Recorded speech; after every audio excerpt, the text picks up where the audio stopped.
100 Harvard professors, past and present, have created a committee to fight wokeism at Harvard University.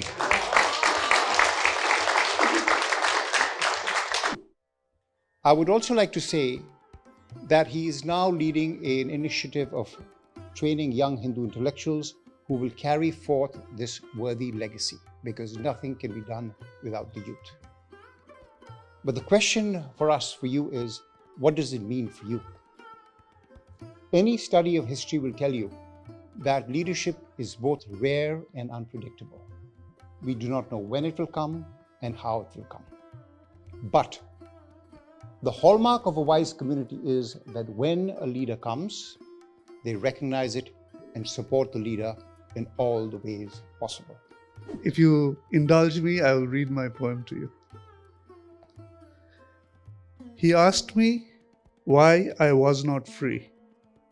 Speechless, I could not answer why. 1,000 years of servitude, perhaps, brings inferiority to the mind. Rise, he said, be not afraid. Freedom shall be thine. The violent cannot belittle you after you have read this book of mine. Different you are, and different you will be, now and forever in time. For the dharmas you have inherited will bring you peace sublime. The dharmas of the Sikhs, the dharmas of the Jains, the dharmas of the Hindus and Buddhists divine. Study truth and study beauty, and freedom shall be thine. Thank you. And so when we began to dig with our tools into what was happening, what we found was that all the mechanisms that are threatening civilizations everywhere are taking full aim at Hindu civilization. That crowds were being incited to violence through ideological entrepreneurs who are sending out messages with genocidal ideology. This is not xenophobia. This is old, but it's found a new place to be. It's found a new digital way to be in the world. We found state actors using it. We found them inciting riots in Leicester. We found it growing exponentially across the web. When we began reporting on this, no one took us seriously. We'd seen these trends before. We saw them before Charlottesville. We saw them before the attack on the synagogue in Pittsburgh. We saw them before January the 6th. Okay, and the folks we work with in critical intelligence, Chief Jack Donahue, the former chief of cyber for the NYPD, General John Allen, a 4-star general who led our forces in Afghanistan, Gene Tysinger, the former chief information officer for the CIA. They know what these signals mean. And when we published on these signals saying that threats against Hindus were imminent, people didn't believe us. They began happening 6 weeks later. And then the Washington Post began reporting on Hinduphobia, and so did NPR, and so did Newsweek, and so did the BBC. But the difference that we will carry as soldiers in this war is that we will not be these wound collectors, using our grievances to then seek revenge on others, right? And that's the beauty of the mission of the Infinity Foundation. And that is the beauty of what I hope we will all carry with us out into the world, because we're having a beautiful gathering. Where Krishna says, Yad yad acharati shreshtaha, tat tat eva itaro janaha, sayat pramanam kurute, lokas tadanvartate. So whatever the leader or the Shrestha shows by Achara, the rest of the world makes that as Pramana and follows that. That Praman is what we are getting from Infinity Foundation. I wish Rajiv ji good health, and like they say in Sanskrit, Vardhatam, Abhivardhatam. So we want you to grow this further so that it reaches every nook and corner till the last Indian has this Jagarukata built inside him or her. Coming back to his Divya Drishti, you will, like Boston Hindus will tell you, I believe it was Sarah Caldwell, right? You mentioned in the book. Every year they would invite her to the mandir. Gerva Vastra, they would touch her feet and all that. She would speak in good Sanskrit. She had lived in India 20 years. Beautiful at fooling us. On her professional side, she was writing books and papers I think she's the one that said, Hindu women do not show the same love when breastfeeding their children, if you remember right? So that's the kind of crap people will write. Then one day, Gulcharan ji in Toronto and Sanjay Verma, they took me to a talk. Rajiv ji has come. I went there, Arya Samaj Mandir. You were talking, I didn't want to leave. My wife said, let's go. I said, no. I'm getting all my answers. Why the cow is sacred? What is caste system? I couldn't even believe that what all I learned was all wrong. And I knew instinctively there's something, it doesn't add up. So I've been following him. Though sometimes when I read his book, I get very disturbed. Read Breaking India, you can't sleep. But then you go back the next day, open it. It took me a year to understand being different. Probably I still haven't understood it. But at least, like he always talks about being an intellectual Kshatriya. So do whatever you can within your power. Actually do. I used to carry books in my car, just give them away.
Well, good evening.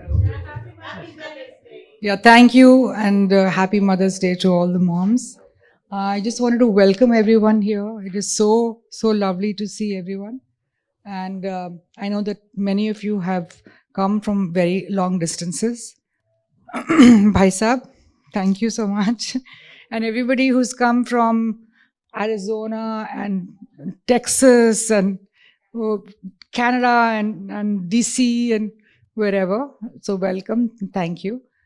So people should know that behind the scenes, she is the one behind all the stuff that's going on in our foundation from the very beginning. No. So you should know that.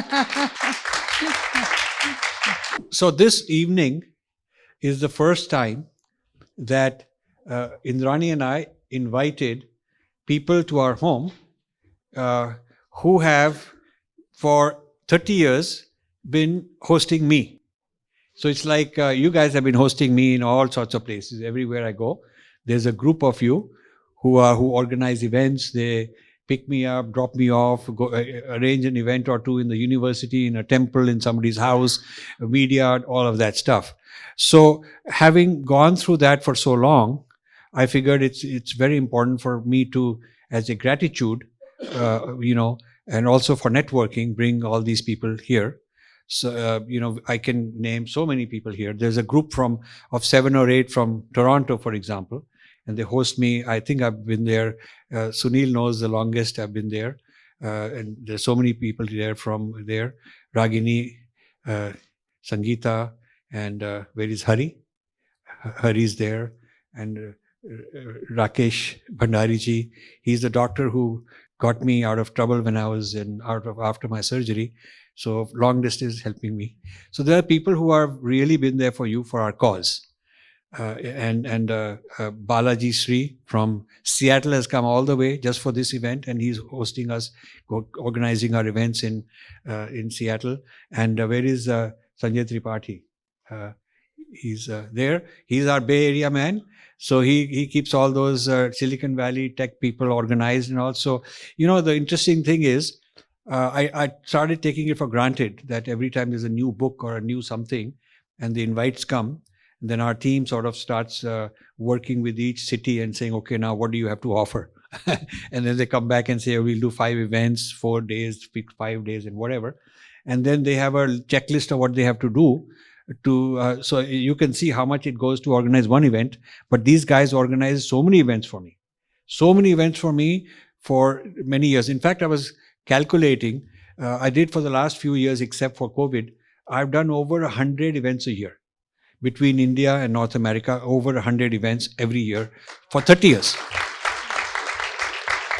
So actually, this is an applause for you, the guys who are organizing all this. My job is easy to go there and just talk, But they organize all the logistics and get the panels and get the videos going and all the catering and hotels, whatever. So there's lots going on. And the first idea came from Shashiji, who's actually one of the longest term supporters from way back, I don't know how many years. And I also have to mention Devendraji. Actually, of all the people, he's the oldest supporter I've had. In the 1990s, we started.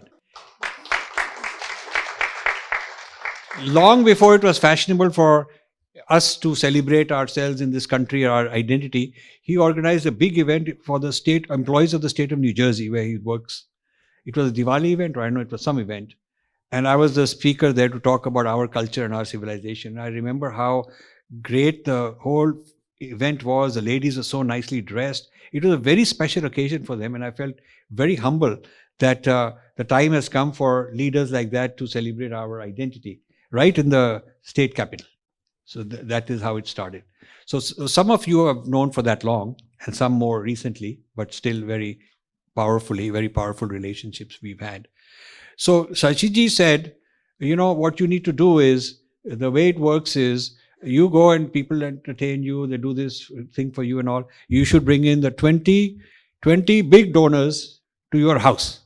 Just 20, very special. And so then it'll be really good, important for them.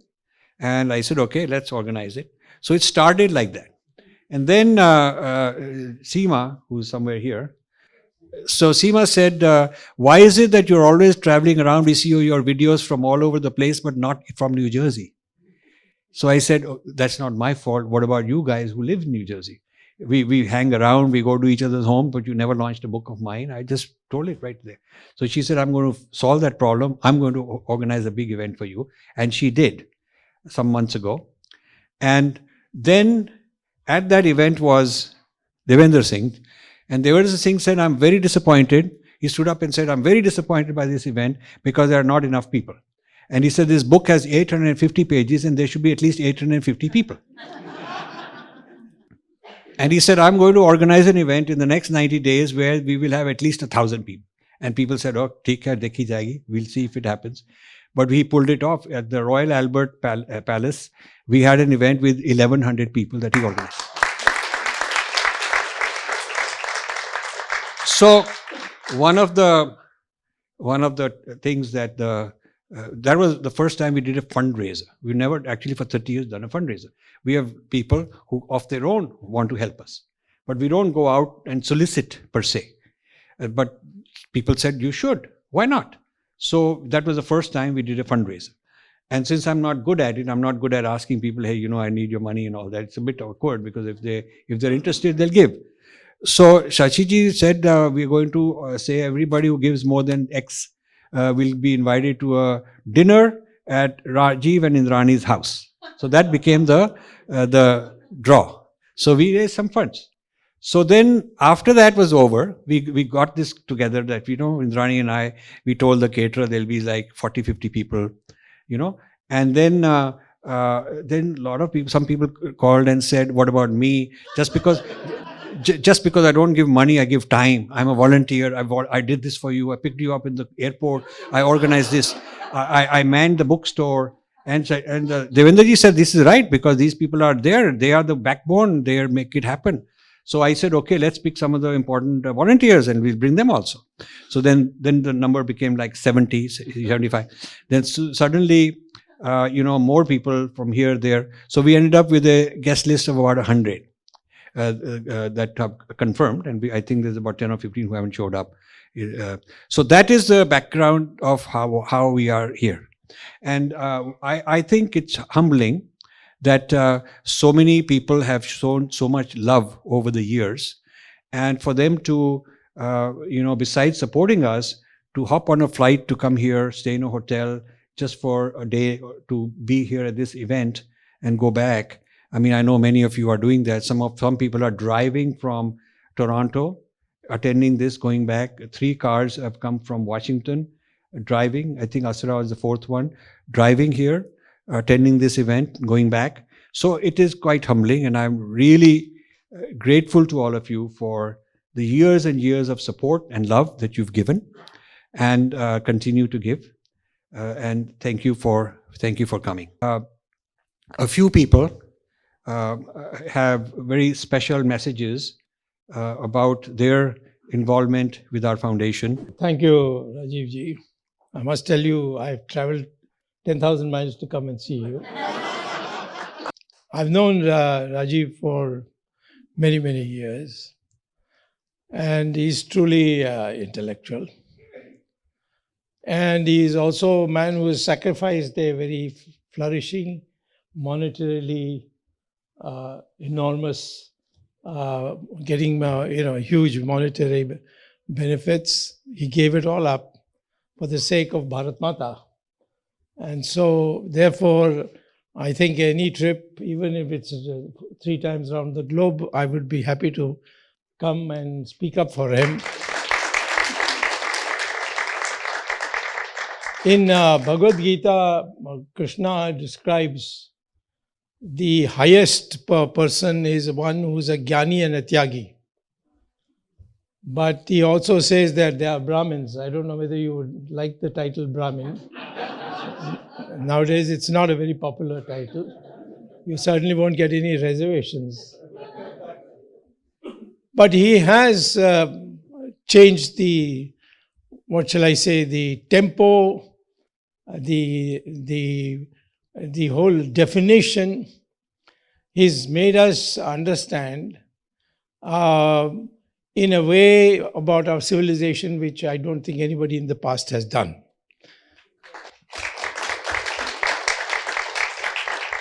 And so therefore, a lot of people are against him, in the sense you have the Harvard University woke group, a word which I also learned from him. And the woke people have regarded him as a devil. But today yesterday before leaving, I got a letter from a well-known professor at Harvard, whom I knew when I was a professor there, Deutschowitz. The correct pronunciation is Dershowitz. Very famous. He's also politically very famous. His columns are very famous. He informed me that finally, he didn't mention his name, but he said, finally the woke crowd has woken up after the attacks, and 100 Harvard professors, past and present, have created a committee to fight wokeism at Harvard University.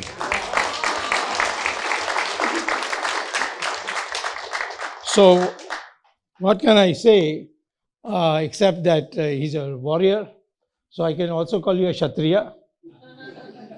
And he's also very clever. If you get clever with him, he can get super clever. In this kind of world, to do it without bothering whatsoever about personal comforts, he is not afraid of any criticism. They're not that much anymore, but his valor, all this shows that Rajiv Malhotra is truly what we call a person of Vishwaguru. You're not Vishwaguru is a country's name, but in that, those who have contributed to making India once again the Vishwaguru again, his name will stand in history as a man who did change the way we all think. You will be remembered as somebody in the long career of politics and intellectually who always challenged the status quo and challenged people in their comfort zone by saying things that they may not want to hear but must hear.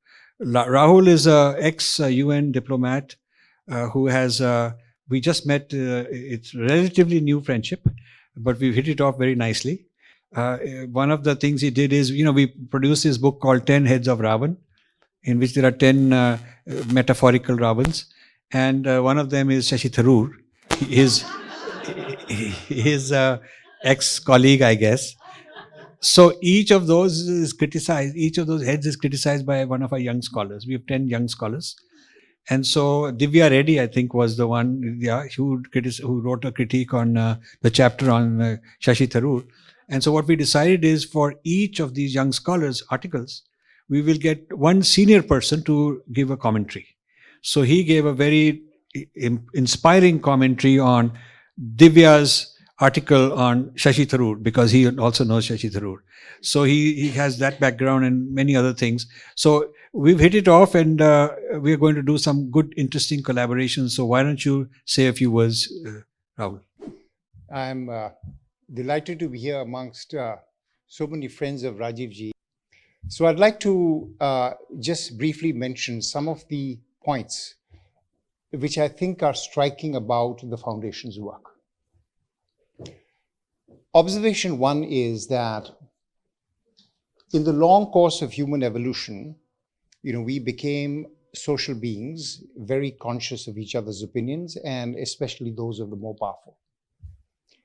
Now, this led to something called groupthink, in which people took the opinions of those who were more powerful, even though they didn't agree them, because it was dangerous to disagree. And this is a phenomenon which is there in all parts of life, including the field of intellectuals. But if you look at the work of the Foundation for the past 30 years, it has not clung to the path of intellectual fashions, but has carved a path of its own, which is lonely, but at the same time more rewarding. Recently, the book Snakes in the Ganga is one example of this intellectual courage. Because on one side you have the relatively small Infinity Foundation, and on the other side you have the huge resources of Harvard University that counts its riches not in millions but in billions.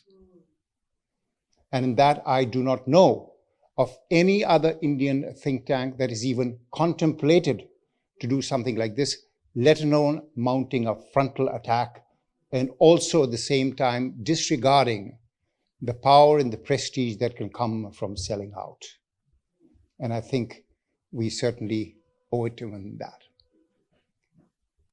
I'm reminded of a lecture which Alexander Solzhenitsyn gave in 1978 in Harvard University, in which he told them something which they didn't like. And he said that, I notice a decline in the courage of the Western intellectual elites and ruling class. But at the same time, there are still many courageous individuals. I'm sure you will agree with me that he falls in the category of one of those Alexander Solzhenitsyn's courageous individuals. I am also sure that the ghost of Alexander Solzhenitsyn would love to get its hands on Snakes in the Ganga. And perhaps you might want to take a signed copy for him when you go there.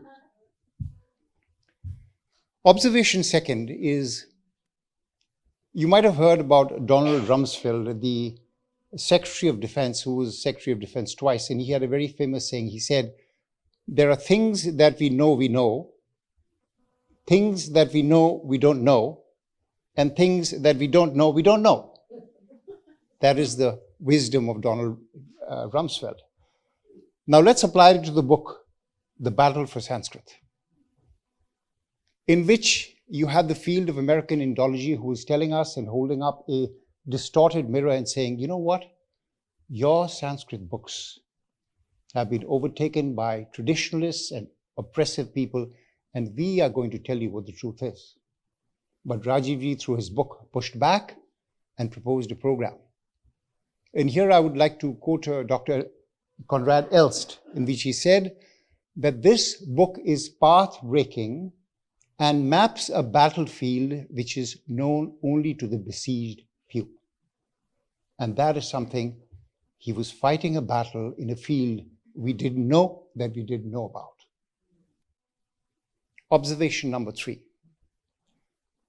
We all are familiar with his work on Purva Paksha, that is, to know the other side, but I think that his work on making people aware of the problems which are going to come is equally, if not more, useful. For instance, the book Breaking India was one like this. He has told us the problems of cultural digestion, and now he's telling us in clear terms about the dangers of the woke philosophy and the fact that artificial intelligence can make us into helpless servants before this invention. And in this sense, I think that the function he has performed, you might have heard of military planes, which have radars, which look over the horizon. They're called eyes in the sky. And they're called AWACS, Airborne Warning and Control Systems. And they have something called IFF, which is Identification of Friend and Foe. So the work which has been done is telling us about the dangers to come. And it is through this IFF system that he identified that Sheldon Pollock was not a friend but a foe. And that this is a very rare quality in Hindu intellectuals who seem to have the very peculiar quality of lavishing their affection on precisely those who are determined to harm them. I would also like to say that he is now leading an initiative of training young Hindu intellectuals who will carry forth this worthy legacy, because nothing can be done without the youth. But the question for us, for you, is what does it mean for you? Any study of history will tell you that leadership is both rare and unpredictable. We do not know when it will come and how it will come. But the hallmark of a wise community is that when a leader comes, they recognize it and support the leader in all the ways possible. I know you will support him because you've already supported him. I know you will support him because you are not the woke, you are the awake. You are the alive, you are the alert, and you are the action-oriented. Perhaps you might remember an old movie called A Few Good Men. But we will need far more than a few good men. We will need many, and we will need an infinitely larger number of good women. In that sense, I think that you should give him and his foundation all the love. But why stop at love? Because remember what Marilyn Monroe said? That diamonds are a girl's best friends. But now I'll say that cold, hard cash is Infinity Foundation's best friend. Check, cash, Venmo, Zelle, all accepted, I suppose. And in that sense, you all watch Bollywood, where there is the eternal conflict between love and money. You know what always wins? It's money. So I say to you with a message from Bollywood, Paisa bolta hai, bahut bolta hai. Give him all you've got. Thank you very much. Indrani, thank you for welcoming us to your house. It's such an honor.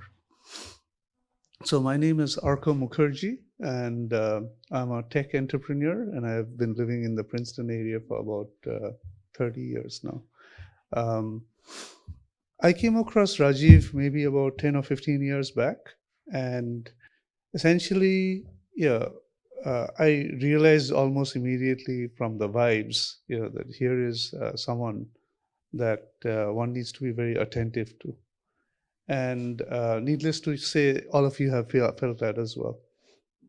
So we had lunch, and I distinctly remember coming out of that lunch with a feeling that, here's someone who's extraordinarily courageous.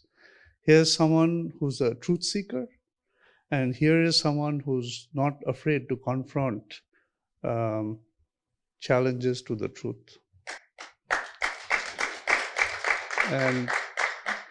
And so, so I realized that in my mind, I needed a mentor like him in order to sort of guide me in my life's journey. So the problem, of course, in terms of being Indian in America is that the values that we hold so dear to us are often underemphasized. And it is important to both realize that for yourself and to realize that for your children, right? And so, as my children were growing up, my daughter Trisha is sitting there. What I realized is there's a fundamental flaw in the American educational system. So when she joined Columbia University, their first course is the foundations of Western civilization. And so I asked her, what about the foundations of Eastern civilizations? And there's nothing in Columbia that actually asks you to think along those lines. So I said, I will take half a year off from my work as the CEO of a tech company, and I will teach you the foundations of Eastern philosophy. So we traveled for 6 months. We went to Bodh Gaya, we went to Rajgir, we went to Amritsar, we went to north, east and west, north and south of India, traveling, talking to people, going to the places of worship, and just trying to understand the history and philosophy that makes this a great civilization. And I think she came across transformed out of those travels, and I repeated that for my son.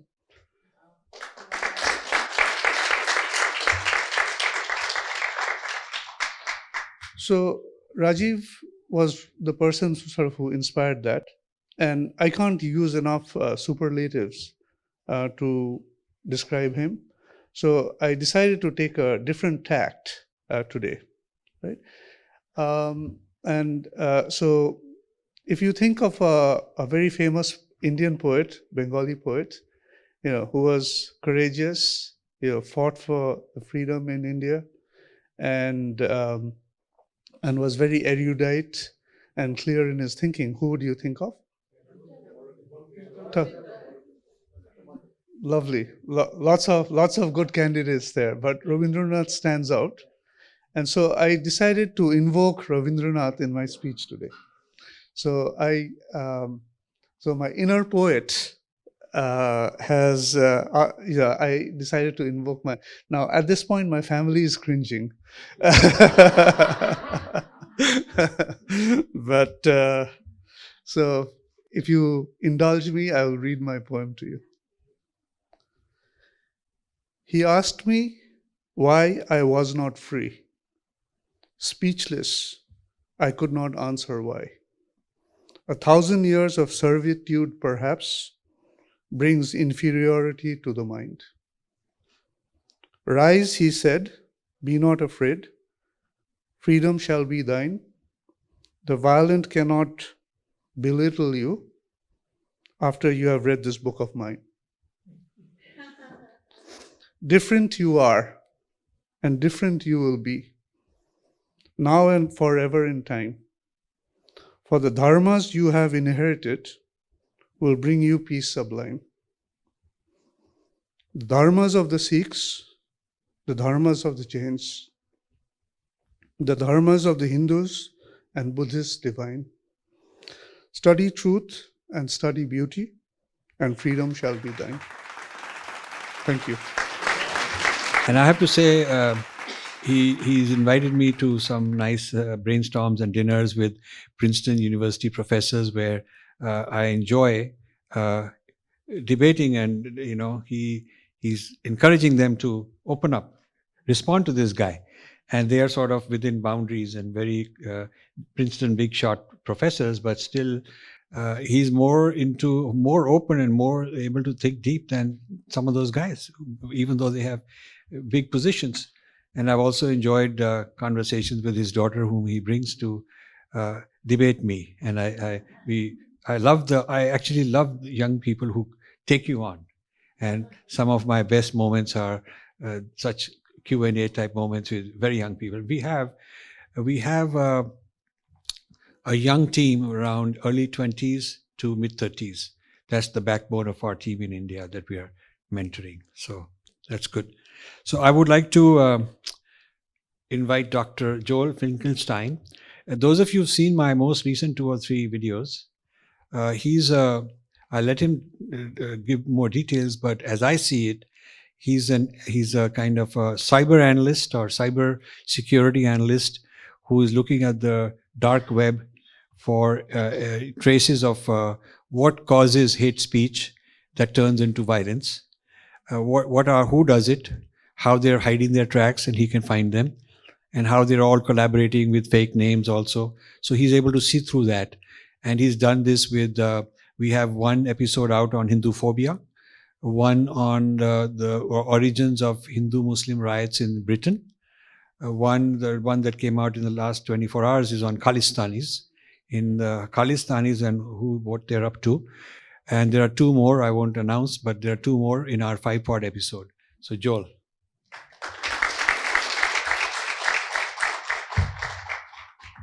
So first of all, it's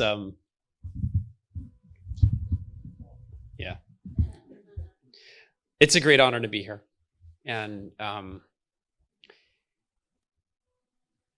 think where I should start, I'll tell you a little bit about my background, and then I want to go right into how I met Rajiv. I'm a neuroscientist and a psychologist by training. In my training at Princeton University before I got my PhD, I was putting animals into virtual reality and controlling their minds with laser beams in order to reverse engineer how consciousness works. Now that kind of intrusive, mind control in a virtual environment, it turns out, is a lot like social media. And the mathematics, in fact, scale. And when we think about how information platforms work today, they can be described, I think, in that framework. Really, what's happening to us on social media is that we are entering into brains that have a lot of attention, but no awareness. Okay, so that they're brains where the attention is getting out of control. Okay, and that's beginning to threaten democracies everywhere. It's threatening the rule of law and the power structures that we've built. It's threatening our civilizations. It's threatening all of those things and eroding at them. Now, my organization does work with Google and Walmart to understand how vaccine reluctance spreads. We publish in Fortune to understand how financial markets are being manipulated by this. 7 months ago now, I didn't even know there was a word called Hinduphobia. I didn't know that word existed. And I certainly wouldn't have met the man who invented it. And in the course of a few months, I had a student come to me and they pointed out a horrific cartoon. And when you see this kind of horrific cartoon, it always bodes badly because the cartoon was creative. And that means it had been selected for. The depictions were articulate. They weren't, it wasn't just stupid hatred, it was funny.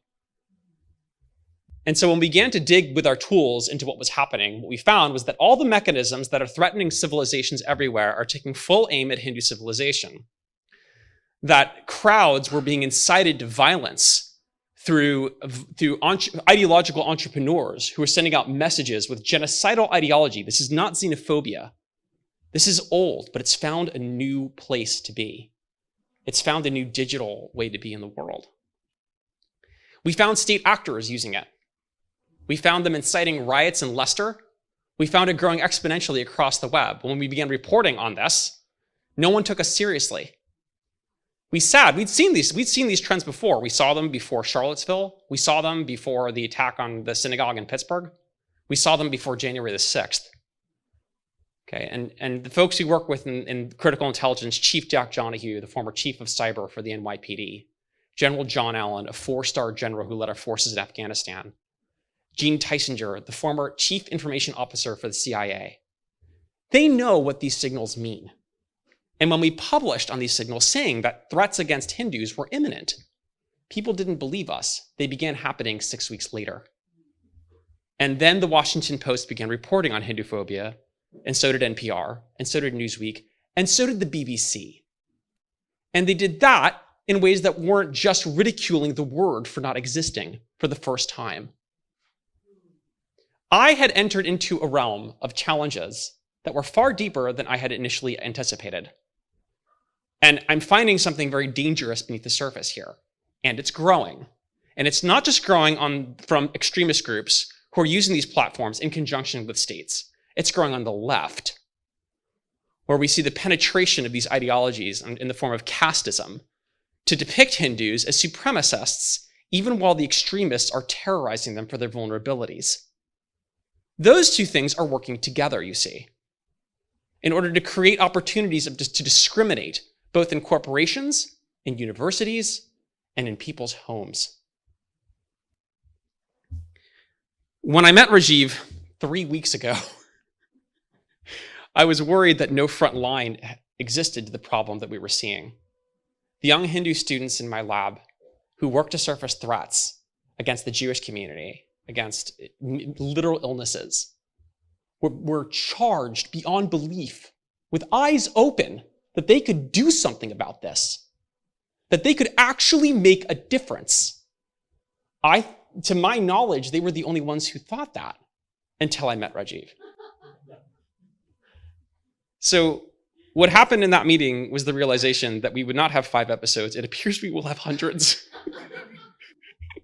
And that a transformation that has been long in process in the Hindu world, it would seem, needs to come upon us at last. It seems to me that the question of what they will do is not really a question. It's already happening. We're already seeing it. They've been doing it. They've been very busy, I'm afraid. And they're very well funded and they're very serious. The question isn't what they're going to do. That isn't a question. The question is what we are going to do. That is the only question. In meeting Rajiv, what I've realized, and in meeting you all tonight, is that there is a front line against this. It has taken decades to build up. But there is an opportunity to turn the tide against these problems. It requires intellectual honesty and bravery. And it requires that we work together. It requires that we have a vision of an infinite future, not one where we have to carve each other up. So I want to thank Rajiv for that vision. And I want to thank you all for supporting it. For 30 years, my role has been to make observations, look beneath the surface, find correlations, package these insights into presentations, go and educate our people, try and break through their denial. There is a sort of denial. And many of you know the kind of negative work that one has to do. It's so easy to be an activist and a champion who is sort of feeding the hungry people and educating, and those are very important things, but they're non-controversial. Nobody will attack you for that. Everybody wants to do those things, and you can just become very famous and very goody-goody, and you know, but who will do the work that is unpleasant, that needs to be done? You cannot make a garden by just planting roses. You have to pull out the weeds. But pulling out the weeds is dirty work. It is painful. You'll get hurt. And it's not fun. But somebody has to do that. No matter how many roses you plant, they will die unless you pull out the weeds. So pulling these weeds out requires this kind of work. So when I met Joel, I figured, you know, here is really a partner who is not afraid, very intelligent, very analytical. And the reason he complements my work is that he does the quantitative stuff. He actually goes into the evidence, and I can present a qualitative insight, but then he can take that further and make it a quantitative, like almost like a legal case. So I think it's a very good partnership. So I want to now call on Asra Nomani.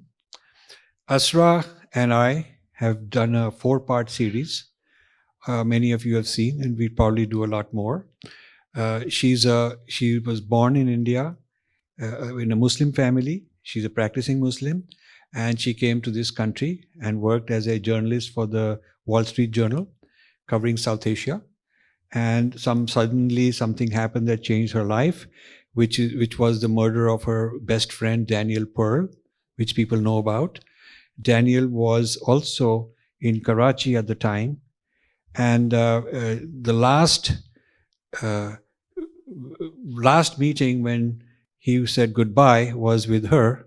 She got him the car that was supposed to take him for his appointment, and after that nobody ever heard from him again, and he was brutally murdered. So she was there with Daniel's wife, and she was expecting her baby. So all this trauma she has explained in the first episode, and this was so powerful. When she came back and wanted to confront the mosques and the madrasas and the elders, fortunately for her, her parents supported her. But her community did not. They thought that she's a radical, she's this or that or whatever, get rid of her, silence her. And that turned her into, rather than being suppressed, it turned her into a fighter against radical Islam. And so this is a very amazing story. And I'm very grateful to have such a friend. And I want our community to get to know her and work with her. We have a filmmaker here who's making a film. She's here actually to shoot some things with me tomorrow morning as part of some film, and we are planning one other film. So we have resources here. So I want you to tell us about yourself and what work you do and how we work together. Namaste. Thank you, Rajiv ji. Thank you for your hospitality to come to your home. This is a community. And this is a community that is the front lines. We are the warriors. We only met just recently.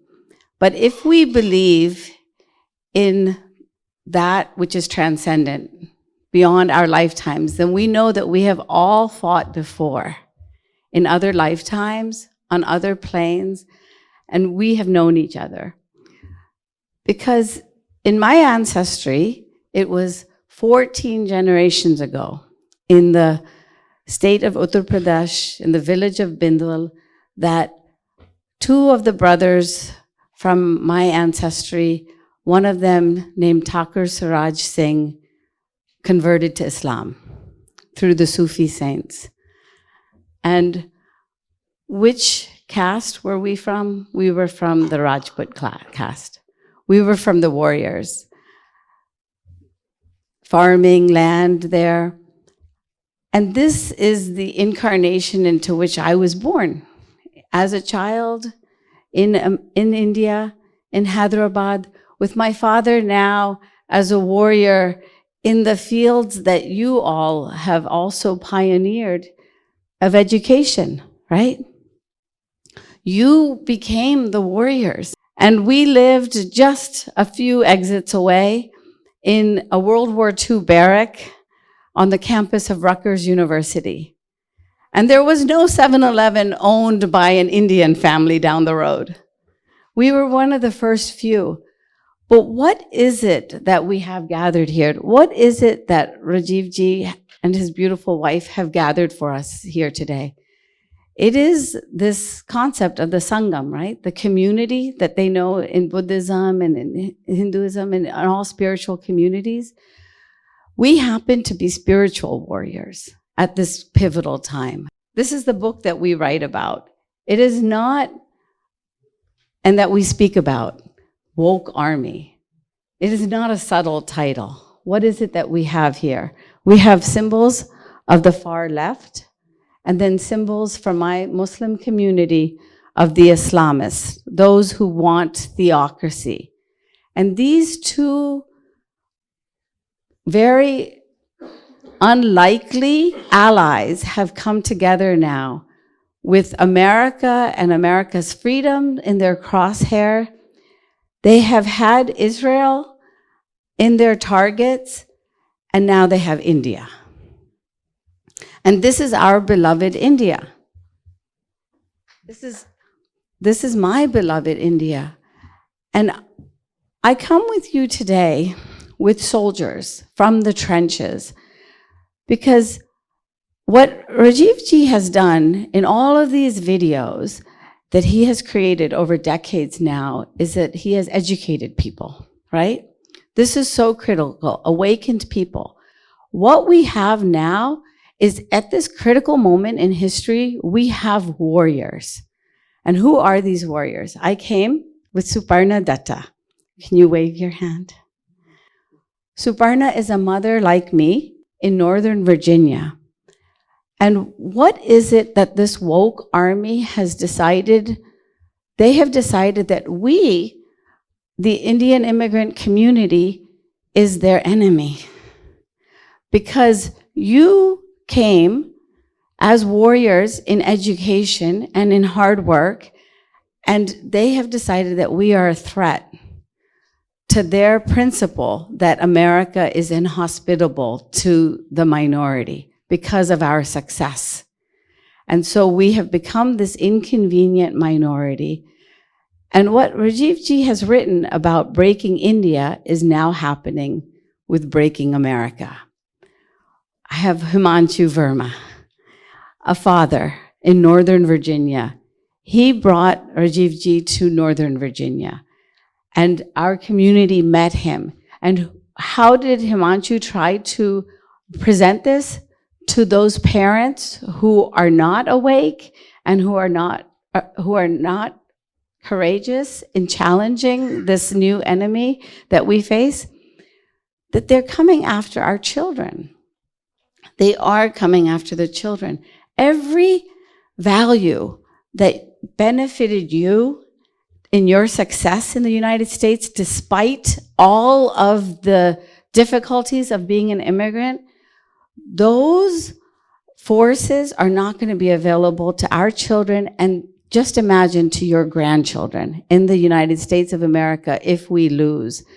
And so what I challenge everyone to do is tonight, find someone tonight with whom you are aligned in thinking, and come up with an initiative for your community to do with the Infinity Foundation, to mentor the children, to go into the school board meetings like we have been doing to fight this new dumbing down of America.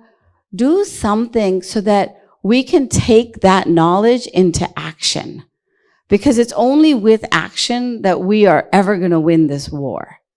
And this war is coming for us. It has come for our children. It's come for our ancestral land. It's come for the religion into which so many of you have been born. And they will not stop until their supremacy survives. And so I encourage everyone to have the same kind of moral courage that Rajiv Ji has modeled for us. And let us show it to our children. Let us bring them along. Otherwise, the woke army will capture their minds too. And you will not even recognize your children. You will lose them inside your own families. And when you lose that, especially in our families, we have lost then our ancestral line, you know? This is the ancestral line that we have to protect, not for some sense of supremacy, right? Our values must remain as true as they have guided us to be today, with that sense that there is a humanity, that there is no hierarchy of human value, that everyone should advance on the values of merit.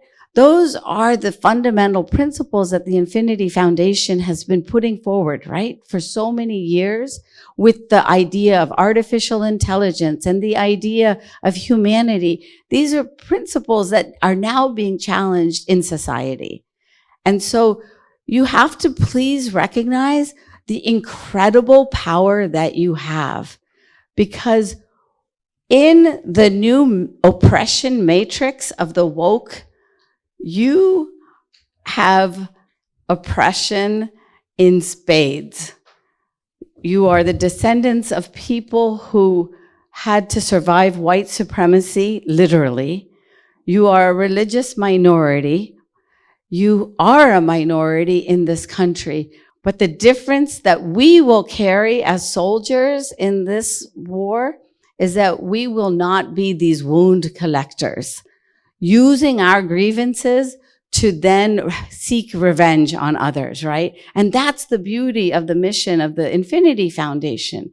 And that is the beauty of what I hope we will all carry with us out into the world, because we're having a beautiful gathering, but we should make it our sangam, right? Our community that inspires us to action, because it's only with action that we're going to change and win this war. And I'm convinced with your leadership that we will win it, because for so many years, I have been very much alone. I've been very much alone and ostracized. Rajiv ji couldn't believe that I was actually put on trial at my mosque in Morgantown, West Virginia, to be banished in the United States of America. So just imagine how it feels for me to be among a community of people who embrace and accept my values, right? And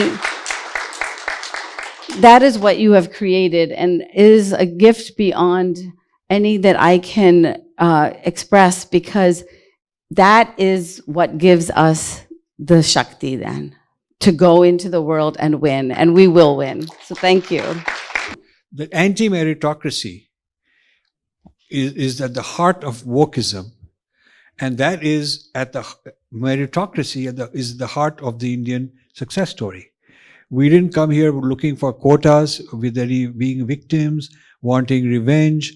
We just wanted a level playing field and do our best, and we've done very well. And for that to be taken away from us on the grounds that the concept of meritocracy is some kind of supremacy built by superior people against others, and we are just benefiting from this meritocracy structure. The theory is that meritocracy in this country was created by white supremacists to oppress minorities, and the Indians are very good at assimilating and getting into this meritocracy structure and benefiting from it. And so they are part of the problem. And so now we are called white adjacent. That's the term. Indians are white adjacent. That's the woke term for Indians. So, she's fighting against all that. And that's why the title of her book is this Unholy Alliance between the Islamists and ultra-leftists. Same thing we are working on, both of us. So that's wonderful. I would like to invite Shri Balaji. He's come all the way from Seattle, and he's a dear friend and a supporter of ours, a very successful entrepreneur, a very solid Hindu at heart, and he has a lot to say. He's done a lot of wonderful initiatives. So welcome. Thank you, Rajiv ji. Thank you, Indrani ji and Rajiv ji, for inviting me and the rest of us to your Tapovan, where you are the Maharshi and we are all the Sishyas. So I'm super excited to be here. In order to understand the effect of Rajiv ji in Infinity Foundation, I want to talk about that rather than the initiatives that I'm part of today. So in order to understand the effect of Rajiv ji and Infinity Foundation, I wanted to use a couple of examples from something that happened very recently. A couple of days ago, I was listening to Andrew Huberman. He's a professor of neurobiology from Stanford and has become a very famous podcaster recently. Some of you may be listening to him, and in some context, he was discussing various breathing techniques, just pranayama, right? And then he also mentioned a special technique called Wim Hof technique, right? So, and the intellectual Kshatriya woke up in me right away and said, this is not Wim Hof technique, but this is actually Bhastrika, which is a traditional pranayama thing that we've been doing. So that jagarukata, right, is Rajiv ji and Infinity Foundation given. It's not awareness because Jagarukata is non-translatable, right?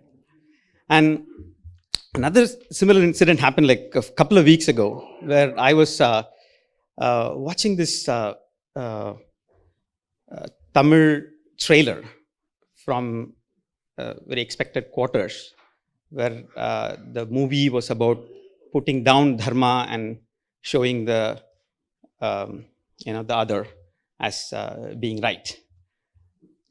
And what is more shocking is that the movie was actually funded by a dear friend of mine, who is a very good astika and a very well-intentioned person.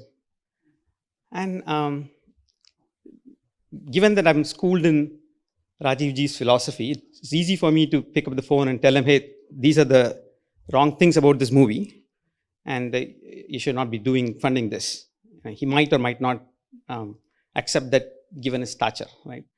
But the practical help from Rajiv Ji there was, I talked to my friend and said, I helped him buy Rajiv Ji's and Vijayaji's book, The Snakes in the Ganga. And he's reading it now. And I'm sure he's not going to fund another initiative like that in the future.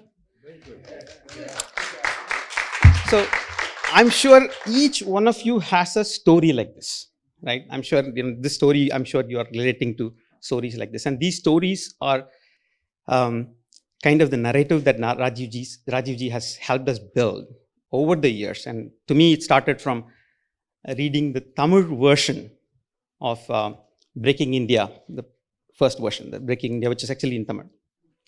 After I picked up the book, I could not put it down.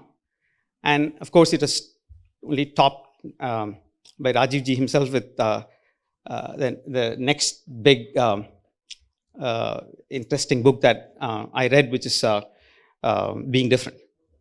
And that helped build a narrative and created a certain tempo in a generation of us. All of us were here. So to me, that's the effect that Rajiv Ji has created in all of us. And the parallel I can think of is from the Bhagavad Gita, where Krishna says, Yad yad acharati shreshtaha, tat tat eva itaro janaha, sayat pramanam kurute, lokastad anuvartate. So whatever the leader or the Shrestha shows by achara, the rest of the world makes that as pramana and follows that. That praman is what we are getting from Infinity Foundation. I wish Rajiv Ji good health, and like they say in Sanskrit, vardhatam, abhivardhatam. So we want you to grow this further so that it reaches every nook and corner till the last Indian has this Jagarukata built inside him or her. And it is sad that despite the fact that a lot of us have learned it, a lot more of us have not actually had the privilege to learn what Rajiv Ji has taught. So I'm hoping that the people here would help take the story to every nook and corner of the world where Indians reside and spread the good news that Rajiv just brought to the world. Dhanyawad. Straight from the heart, very eloquent and personal impact. And he's a dear friend. He's helped us a lot, and he's doing many good things. Very modest about them, but he's doing a lot of amazing work. I would like to call upon my dear old friend Shashiji from Dallas. He's come all the way. Please. Thank you, Indrani ji and Rajiv ji, for doing this. I don't know how many of you know that HSC, Hindu Students Council, World Association for Vedic Studies, Hindu American Foundation, most of those ideas were born in his living room. I don't know how many of you know that. But just one of those is enough to give him a huge stature. But those, besides all the book he's done, were born, those were his ideas. Rajiv ji has an amazing drishti that he's been blessed with, okay? Let me give you an example. The first time I came to his house in 2005 or so when he was writing Invading the Sacred, I got very familiar with his work, and he discussed in detail. It's different to hear it from the horse's mouth. Reading the book is slightly different. And then he was explaining, blood was boiling. My son, who was 14 years at the time, he went to Wikipedia and tried to change everything to find out that it reverses back immediately. But it's fun to change it for a few seconds and think you made a difference, But I found out, for example, he's the one, coming back to his Divya Drishti, you will, like Bostonian Hindus will tell you, I believe it was Sarah Caldwell, right? You mentioned in the book. Every year they would invite her to the mandir, Gerva Vastra, they would touch her feet and all that. She would speak in good Sanskrit. She had lived in India 20 years. Beautiful at fooling us.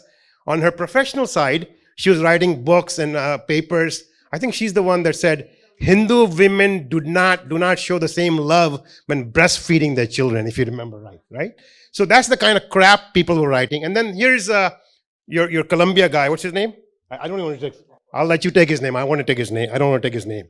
So Narayana Murthy got so fooled, he made him the library chair or whatever. Sankaracharya was going to get fooled or whatever. Now, Rajiv Ji did the work of reading his books. I haven't read his books, but reading the books, very few of us do. But I was shocked. Yesterday, I had to go to a Samskrita Bharati and talk about all these things, Sanskrit and all that. I was shocked to see that even today, Wikipedia carries the following quotations from Sheldon Pollock, okay? A few of them I'll read. We don't have enough time, okay? He has called openly, and Wikipedia is reporting this. And here are Hindus living about their merry way. I'm just trying to point out to you that we have a lot of work ahead of us. Celebrating today is important, but we need to look at tomorrow, okay? He has called Sanskrit toxic, a social poison, and I'm quoting it from Wikipedia, okay? It creates oppressiveness, and it's creating extraordinary equality. That's what Sanskrit is doing, according to him, And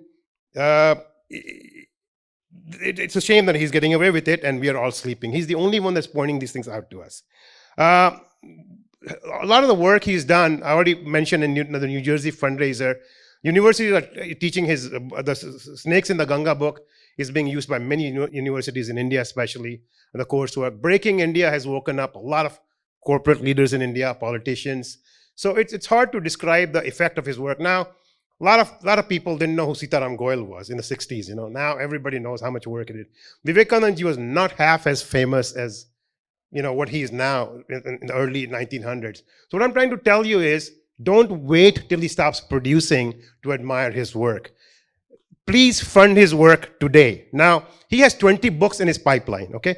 He's done everything he can from his personal wealth. He's given away a lifetime of earnings, which could have been easily in the billions of dollars. He spent more than $10 or $20 million of his own money. And right now, he's waiting to write these 20 books, and there's not enough funds for those because he cannot do those. He needs to hire people and guide them. Now, I see a day when he stops writing, when this work will stop, the way it stands today. Okay, so what I'm trying to say is, please come forward. Let some of us get into a room and brainstorm how we can raise $5 million for him for 2 years. Okay, talk is cheap. Okay, but let's do that, because all these fun and games are nice. Giving him a little money here and there, 10,000, 20,000, will not cut it. He'll be doing 2 or 3 books a year. He's got not that many years, maybe another 30 years that he can write books. Maybe, I don't know. What's your estimate, Rajiv Ji? You want to write books for us for 30 more years? 40 maybe, but what happens after that? So please, my point to you is, we still don't recognize his work because we're not putting our money where our mouth is. I'm talking collectively as a society. Some of you have, some of you haven't. So I offer you a challenge, those of you that want to get in a room upstairs and brainstorm how between us we can commit and raise money. You'll only do that if you realize the importance of his work. Obviously, most of us don't realize the importance of his work. That's why when we do a fundraiser in New Jersey, we only raise 100,000, or in DC, whatever. So that's a shame on us. We have not recognized, the Divya Drishti he has. Now, some of our young people, whatever I described, he can see Sarah Caldwell for the, foolery she's doing to our community, and then Sheldon Pollock and all that. Some of these youngsters will call that bullshit monitor, right? So he's got a great bullshit monitor behind his eyes or whatever. So we need to capitalize on that, get 20 books written, and there's no way he can do that with the time he has. So he has to hire more people. So my request to you is, please close your eyes, recognize the difference he's made and he can make, and please come and open your checkbook. This is not a fundraiser today, but you have to go home and take this with you, and please do something about it. Thank you so much. And you know, the great thing about Shashiji is he's practicing what he preaches. He's not asking you guys to do something that he doesn't do himself. He calls me and says, what can I do to help? And so on. And in very concrete ways, no nonsense. He's always been there. So thank you very much. All the way from Canada, Hari. Hari has helped us a lot. I've made many trips to Canada. He supports us, funds us, organizes things, works with the Canada team. So Hari, all yours. Thank you, Rajiv ji. Thank you, Indrana ji. I was really hoping you won't call me, but because it's like I've got nothing to say in what work you actually do.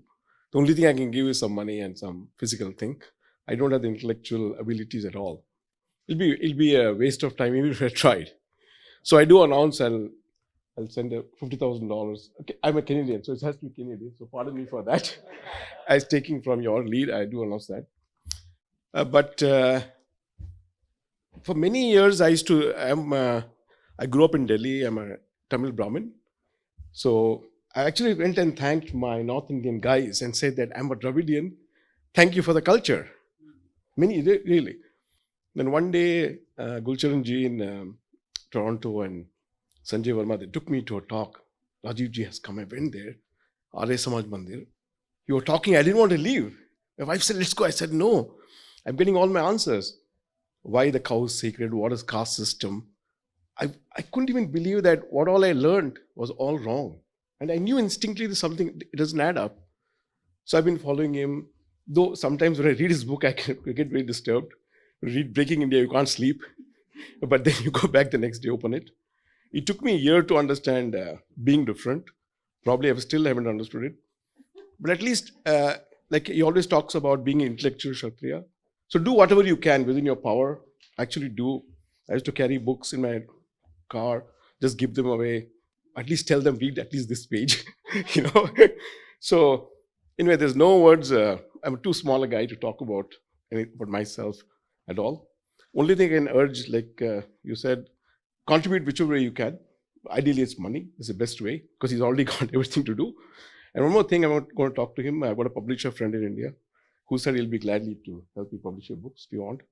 But that's all, and thanks for inviting me. You won't believe, 2 months ago I was hoping, and one day I want to go there with some of my friends and go and meet him and take his old shoe or spectacle or some pen or something, or steal it from his house. And then suddenly I got this email. I thought it was a prank. I think it came in April 1st or thereabouts. So I asked him, Rajiv, is it real? He said, yes, come. I said, okay, let's show up. So thank you again, and I'm very, very fortunate to live in your name, and thank you for all of it. But Hari is a very genuine person. He's very, he kind of tells you like it is, extremely sincere, very big-hearted, very nice, and great to have a friend like that. And we have, it is his generosity that has allowed me to visit and collaborate with many others in Toronto. Another person who's helped a lot is Sunil Shorin in the back, and his wife, who couldn't make it today, but I've enjoyed some amazing meals in their house. I also want to say that Ragini has done a PhD. She was so inspired by the book being different. She decided that she's going to go to University of Toronto and tell them that a PhD needs to be written. And she faced all kind of hardships because the academic world does not want such discussions. But she was lucky she got a dissertation advisor who decided to fight with her, and she produced a whole dissertation on that book. And so that's a pretty impressive piece of work. So Ravindra Shukla is an amazing person in Washington. He's he's a pan-IITian. Ravindra Shukla is, he brought the IITians to understand the gravity of wokeism, what wokeism is doing to attack the meritocracy of IITs. Attacking by saying that these people are taking our jobs, they are becoming billionaires in Silicon Valley, they are technocrats and all that because of this meritocracy, which is not genuine meritocracy, it's a sham. And they have written books and started championing that IIT system itself in India is that concept of meritocracy is a sham because it privileges Brahmins, and it is intended to suppress Muslims and Dalits and all kind of people. This is what it says. So the attack on meritocracy is at the very, it just cuts off the whole IIT mindset, which is to build meritocracy. And it's not only IIT, but all the technical education and all of India's IT industry and so on. So he's leading this counter movement, sitting in Washington area. So thank you very much. And